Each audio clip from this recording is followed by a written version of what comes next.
અમરેલીની આ ઘટના સામે આવી છે મુંજિયાસર ગામની પ્રાથમિક શાળાની અંદર.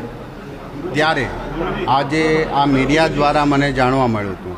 મેં જે જાણકારી મેળવી એ પ્રમાણે બાળકો સામે સામે ચેલેન્જ આપે, ગેમમાં જેમ ચેલેન્જ આપે, કોઈ ડેન્જરસ વસ્તુ કરવાની હોય, કોઈ કૂદકો મારવાનો હોય, એ રીતે શાર્પનરનું જે પેન્સિલ અણી કાઢવાનો જે સંચો હોય એનું જે બ્લેડનું પેલું હોય, હારી જાય તો સામે મારે પોતાના રીતે. આમાં કોઈ હુમલો થયો છે, બહારના લોકો એમને મારે, પોતે સામે ચેલેન્જથી.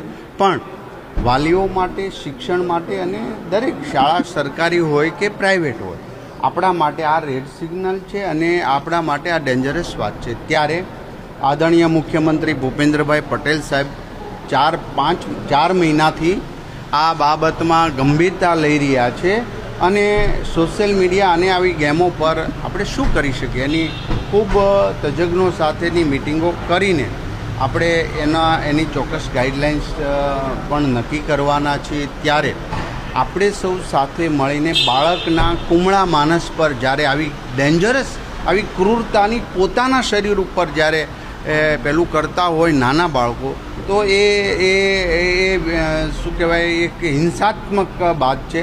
જેટલી ગેમ જો એમાં ગન હોય, તલવારો હોય, વગેરે વગેરે સામે મારતા આગળ જવું, આ એક એના માઇન્ડની અંદર વિકૃતતા પેદા કરે છે. ત્યારે એની તપાસ થઈ ચૂકી. 8 દિવસ પહેલાંનો આ પ્રાથમિક શાળાનો બનાવ છે. મને પ્રાથમિક બેઝ પર મળ્યું 40 બાળકો નથી પણ 10 થી 12 બાળકો છે. છતાં મેં તમામ રિપોર્ટ આજ સાંજ સુધીમાં ફરી વખત ત્યાં જઈ મને મંગાવવાનો સૂચના આપી છે. પરંતુ આજે સોશિયલ મીડિયા અને વિકૃત ગેમ, વાલીઓ જ્યારે બાળકોને ફોન આપે છે, લે છે, તો એના ઉપર બધાએ સાથે મળીને કંટ્રોલ કરવાની અત્યારે જરૂર છે. આ એક નાના બનાવો છે. આત્મહત્યા કરવી, ધાબાઓ પરથી કૂદી જવું, પંખે લટકી અને ચેલેન્જ આપી, આવા અનેક દુનિયાની અંદર, ભારતમાં નહીં દુનિયાની અંદર બાળકના માનસિકતા પર આવી અસર થઈ છે. ત્યારે આપણે સૌ મીડિયા પણ સરસ રીતે એમનું પોઝિટિવ વાત મૂકીને લોકો સુધી જાગૃત, અને આ વાતે પણ આજે મને ઘણી બધી બાબતો, નેગેટિવ બાબતોની જાણ કે આવી નુકસાનની જાણ મને મીડિયાઓએ જ કરી છે.